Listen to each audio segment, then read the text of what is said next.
ഭരണിക്കാവ് ഗ്രാമപഞ്ചായത്തിൽ കഴിഞ്ഞ 25 വർഷമായി തുടരുന്ന LDF ഭരണം അവസാനിപ്പിക്കുന്നതിനു വേണ്ടി UDF നടത്തിയത് അതിശക്തമായ മത്സരമാണെങ്കിലും LDFും BJPയും ചേർന്ന് നടത്തിയ അവിശുദ്ധ കൂട്ടുകെട്ടാണ് തിരിച്ചടിയായതെന്ന് തെരഞ്ഞെടുപ്പ് കമ്മിറ്റി കൺവീനർ വിഷ്ണു ചേക്കോടൻ പറഞ്ഞു. ജനകീയ പ്രശ്നങ്ങൾ ഉയർത്തി നാടിന്റെ ആവശ്യങ്ങൾ പരിഹരിക്കാൻ തുടർന്നും UDF മുന്നിലുണ്ടാകുമെന്നും അദ്ദേഹം പറഞ്ഞു. ഭരണിക്കാവ് ഗ്രാമപഞ്ചായത്തിൽ കഴിഞ്ഞ 25 വർഷമായി തുടരുന്ന ഭരണം അവസാനിപ്പിക്കുന്നതിനു വേണ്ടി അതിശക്തമായ മത്സരമാണ് ഭരണിക്കാവ് ഗ്രാമപഞ്ചായത്തിൽ UDFും കോൺഗ്രസും നടത്തിയതെന്ന് തെരഞ്ഞെടുപ്പ് കമ്മിറ്റി കൺവീനറും യുവനേതാവുമായ വിഷ്ണു ചെക്കോടൻ പറഞ്ഞു. ഭരണിക്കാവ് ഗ്രാമപഞ്ചായത്തിലെ കഴിഞ്ഞ 25 വർഷമായിട്ടുള്ള LDFിന്റെ നേതൃത്വത്തിലുള്ള ദുർഭരണം അവസാനിപ്പിക്കുക എന്നുള്ള ഒരു ലക്ഷ്യത്തോടുകൂടിയാണ് UDF ഇത്തവണ ഭരണിക്കാവ് ഗ്രാമപഞ്ചായത്തിലെ തെരഞ്ഞെടുപ്പിനെ മുന്നിൽ കണ്ടത്. എന്നാൽ ഞങ്ങൾ മുന്നോട്ട് വെച്ച ആ ഒരു ആശയം 25 വർഷത്തെ ദുർഭരണം അവസാനിപ്പിക്കുക എന്നുള്ള ആശയത്തിനെ ഏത് രീതിയിലും ചേർത്ത് തോൽപ്പിക്കുക എന്നുള്ള ഒരു ലക്ഷ്യത്തോടുകൂടിയാണ് CPM നേതൃത്വം നൽകുന്ന ഇടതുപക്ഷ ജനാധിപത്യ മുന്നണി അതിനെ നേരിൽ കണ്ടത്. അതിൻ്റെ ഭാഗമായി ഇപ്പോൾ ഞങ്ങൾക്കെതിരെ ആരോപണം ഉന്നയിക്കുന്ന CPM പറയുന്ന കാര്യങ്ങൾ, അതായത് BJPയും കോൺഗ്രസും ചേർന്നുകൊണ്ട് CPMന്റെ ഭരണം അവസാനിപ്പിക്കാൻ ശ്രമിച്ചു എന്നാണ്. പക്ഷെ ഞങ്ങൾക്ക് ഈ തെരഞ്ഞെടുപ്പ് കഴിയുമ്പോൾ ഞങ്ങൾക്ക് മനസ്സിലാവുന്ന ഒരു ചിത്രം, കൃത്യമായ ധാരണപ്പുറത്ത് ഒരു കാരണവശാലും ഭരണിക്കാവ് ഗ്രാമപഞ്ചായത്തിൽ UDFിന്റെ നേതൃത്വത്തിലുള്ള ഭരണസമിതി അധികാരത്തിൽ വരാതിരിക്കുവാൻ വേണ്ടി CPMും BJPയും ഒത്തുചേർന്ന് പല വാർഡുകളിലും കോൺഗ്രസിന്റെ സ്ഥാനാർത്ഥികളെ പരാജയപ്പെടുത്തുവാനുള്ള ശ്രമം നടത്തി എന്നാണ് നമുക്ക് മനസ്സിലാകുന്നത്. ഞങ്ങളുടെ തെരഞ്ഞെടുപ്പിന്റെ ഭാഗമായിട്ടുള്ള തെരഞ്ഞെടുപ്പ് ശേഷമുള്ള വിശകലനത്തിൽ ഞങ്ങൾക്ക് മനസ്സിലായത് 22ാം വാർഡിൽ കഴിഞ്ഞ തവണ BJP പിടിച്ച വോട്ടിൽ നിന്നും BJP പിന്നിലേക്ക് പോയി. 2020 BJPക്ക് NDAക്ക് 377 വോട്ടുണ്ടായിരുന്നു. അത് 2025 ആയപ്പോൾ 234ലേക്ക് ചുരുങ്ങി. അവിടെ സംഭവിച്ചിരിക്കുന്ന 143 വോട്ടിന്റെ ഇടിവാണ് NDAക്ക് സംഭവിച്ചിരിക്കുന്നത്.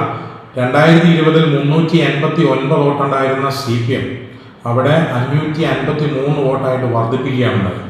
അവിടെ നടന്നത് കൃത്യമായ വോട്ട് കച്ചവടമാണ്. കാര്യം CPM NDAക്ക് പറഞ്ഞ 143 വോട്ട് കൃത്യമായി ഈ CPMന്റെ സ്ഥാനാർത്ഥിക്ക് ലഭിച്ചു എന്നുള്ളതിൻ്റെ വ്യക്തമായിട്ടുള്ള ഒരു ഉദാഹരണമാണത്. അതുപോലെ തന്നെ മൂന്നാം വാർഡ് ഇപ്പോൾ അവർ പറയുന്നത് മൂന്നാം വാർഡ് ഞങ്ങളും BJPയും തമ്മിൽ എന്തോ സംഭവിച്ചു എന്നാണ്. പക്ഷേ കൃത്യമായിട്ട് നമുക്ക് മനസ്സിലാകാം, CPMന്റെ വോട്ട് കൃത്യമായി BJPക്ക് നൽകുകയാണ് ഉണ്ടായത്. BJPയുടെ സ്ഥാനാർത്ഥിയെ BJPക്കാനുള്ള ശ്രമമാണ് അവിടെ നടത്തിയത്. 509 വോട്ട് 2020 ഉണ്ടായിരുന്ന LDF 2025 പിടിച്ചത് 352 വോട്ട് മാത്രമാണ്.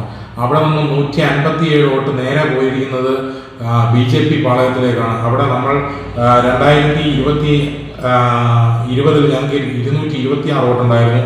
അവിടെ ഞങ്ങൾ നില മെച്ചപ്പെടുത്തി 240ലേക്ക് UDF കയറുകയാണ് ഉണ്ടായത്. അപ്പോൾ ഇത്തരത്തിലുള്ള അപവാദ പ്രചരണങ്ങൾ ശരിക്കും നടത്തുകയും ഈ CPMും BJPയുമായിട്ടുള്ള ഒരു അവിശുദ്ധ കൂട്ടുകെട്ടിൻ്റെ ഭാഗമായിട്ടാണ് ഇത്തവണ നമുക്ക് പഞ്ചായത്ത് ഭരണം നേടുവാനുള്ള ശ്രമത്തിൽ നിന്ന് നമ്മളെ പരാജയപ്പെടുത്താൻ കഴിഞ്ഞു. ഈ പരാജയത്തെ ഞങ്ങൾ കൃത്യമായി ഒരു ആസൂത്രിതമായിട്ടുള്ള ഒരു ഗൂഢാലോചനയുടെ പുറത്തുണ്ടായ പരാജയമായി മാത്രം ഞങ്ങൾ വിലയിരുത്തുന്നു. ജനങ്ങൾ എപ്പോഴും UDFിനൊപ്പമുണ്ട്. അതുകൊണ്ട് ജനങ്ങൾക്ക് വേണ്ടി ഇനിയും വരുന്ന ദിവസങ്ങളിൽ ഞങ്ങൾ ഈ ഭരണിക്കാവ് ഗ്രാമപഞ്ചായത്തിലെ എല്ലാ വിഷയങ്ങളിലും ഇടപെട്ട് നിറസാന്നിധ്യമായി തന്നെ ഞങ്ങൾ ഉണ്ടാവുമെന്ന് പറയും. തെരഞ്ഞെടുപ്പിൽ LDFും BJPയും ചേർന്ന് നടത്തിയ അവിശുദ്ധ കൂട്ടുകെട്ടാണ് തെരഞ്ഞെടുപ്പിൽ UDFിനെ പരാജയപ്പെടുത്തിയതെന്ന് അദ്ദേഹം പറയുന്നു. ഒരു കാരണവശാലും ഗ്രാമപഞ്ചായത്ത് ഭരണം UDF നേടരുതെന്ന് കണക്കാക്കിയ LDF നേതാക്കൾ നടത്തിയ പ്രവർത്തനങ്ങളാണ് കോൺഗ്രസിനെ തോൽപ്പിച്ചത്. LDF നടത്തിയ അഴിമതിയും സ്വജനപക്ഷപാതവും കൈമുതലാക്കിയ ഇടതുപക്ഷത്തെ പരാജയപ്പെടുത്തുവാൻ ശ്രമിച്ച കോൺഗ്രസിനെ BJPയുമായി ചേർന്ന് വാർഡുകളിൽ പരാജയപ്പെടുത്തുവാൻ ശ്രമിക്കുകയായിരുന്നു. കോൺഗ്രസ് സ്ഥാനാർത്ഥികളെ തെരഞ്ഞുപിടിച്ച് BJPയുമായി ചേർന്നുകൊണ്ട് പരാജയപ്പെടുത്തി. കോൺഗ്രസ് എക്കാലവും ജനങ്ങൾക്കൊപ്പമാണ് നിലനിന്നത്. തെരഞ്ഞെടുപ്പിൽ പരാജയപ്പെട്ടെങ്കിലും കോൺഗ്രസും UDFും എന്നും ഭരണിക്കാവിലെ ജനങ്ങൾക്കൊപ്പം നിലനിൽക്കും. ജനങ്ങളുടെ ജനകീയ പ്രശ്നങ്ങൾ ഉയർത്തിക്കാട്ടി ഭരണകക്ഷിയുടെ പിടിപ്പുകേടിനെതിരെ നിരന്തരം സമരപോരാട്ടം നടത്തുമെന്നും വിഷ്ണു ചക്കോടൻ പറഞ്ഞു. വരുംനാളുകളിൽ ജനങ്ങൾക്കൊപ്പം നിന്നുകൊണ്ട് ജനകീയത കൈവരിക്കുന്നതിന് കോൺഗ്രസ് ശ്രമിക്കുമെന്നും അദ്ദേഹം പറഞ്ഞു. CDNet news, Kattanam.